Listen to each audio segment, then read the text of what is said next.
వాళ్ళు ఉండరు తిరుగుబాటు. అది సోషల్ మీడియాలో పోస్టులు పెట్టుకుంటారు, మేబీ తిట్టుకుంటారు, అంతకు మించి ఏమన్నా.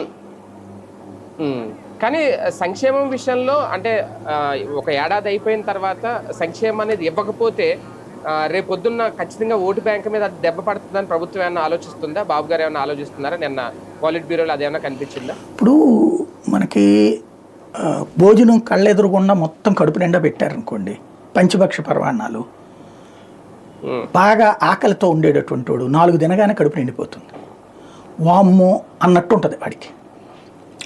అదే మామూలుగా రెగ్యులర్గా ఫిజికల్గా సన్నగా ఉన్నా తినగలిగేవాడు ఉంటాడు. దీన్ని చూసి పెద్దగా ఫీల్ అవ్వడు, నిదానంగా తినేస్తాడు.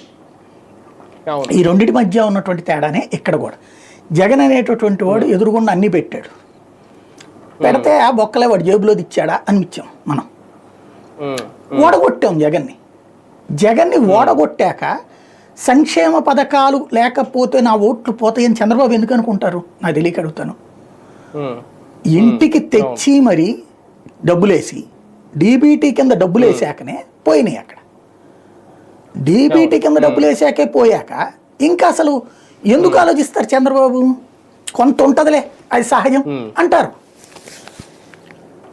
ఇంకోటి, ఇవ్వకపోయినా ఇచ్చినట్టు, సంతృప్తి లేకపోయినా అద్భుతమైన సంతృప్తితో ఉన్నట్టు అసంతృప్తుల్ని